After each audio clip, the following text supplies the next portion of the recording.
we were discussing femoral vein thrombosis. If only one pulmonary artery is occluded, the death occurs after a few days, and the treatment is tissue plasminogen activator. Second important bleeding disorder is DIC, disseminated intravascular coagulation.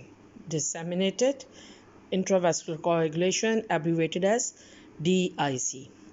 What happens in this, that there is traumatized tissue or dead tissue inside the body, which causes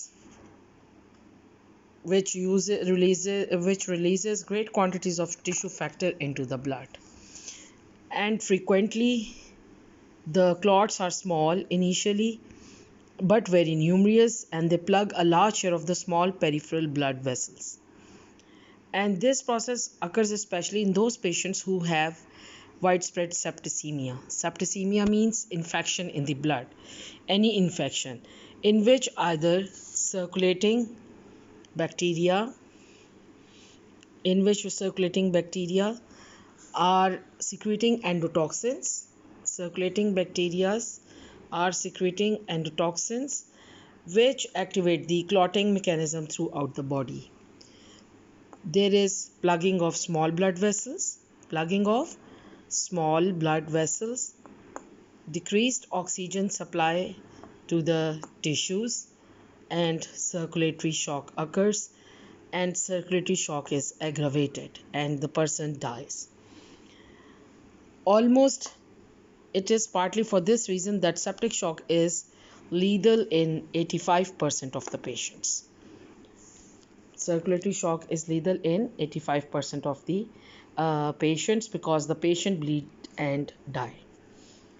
In simple words or in Urdu, I can say एक और bleeding disorder जिसको हम DIC डिससेमिनेटेड intravascular coagulation कहते हैं.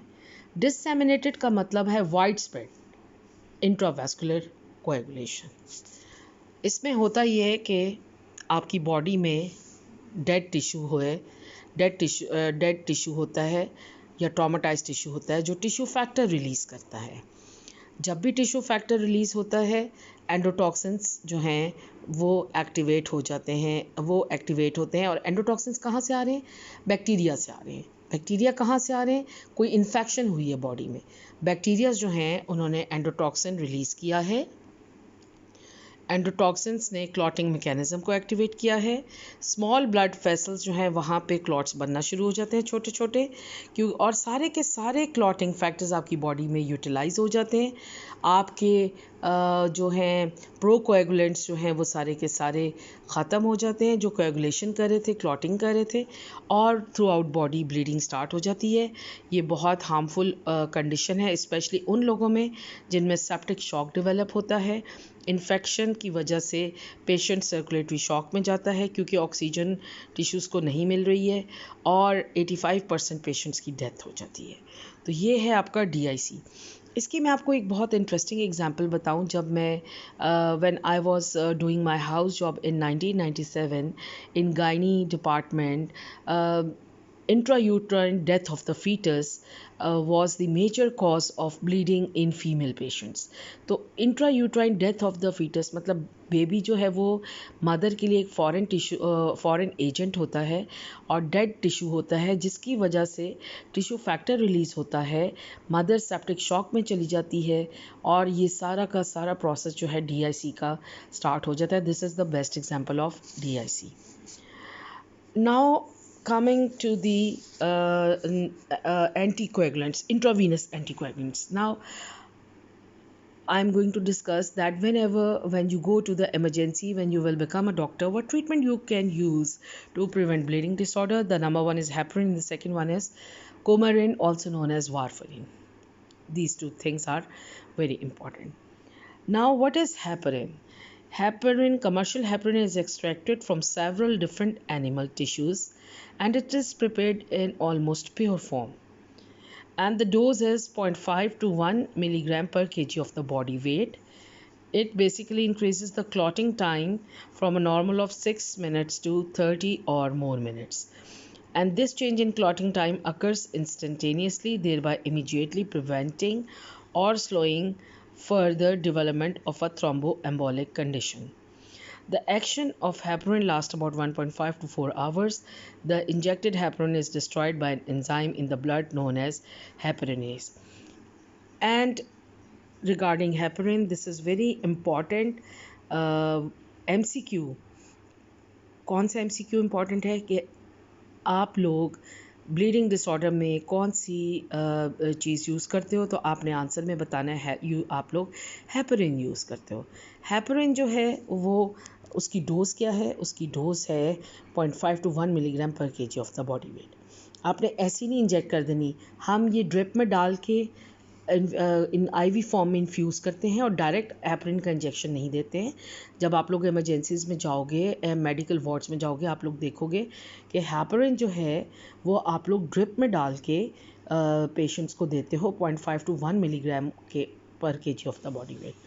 और इससे ये होता है कि बेसिकली आपका क्लॉटिंग टाइम बढ़ जाता है, आपका ब्लड क्लॉट नहीं होता है। इंस्टेड ऑफ 6 मिनट्स आपकी क्लॉटिंग 30 और मोर मिनट्स तक एक्सीड कर जाती है।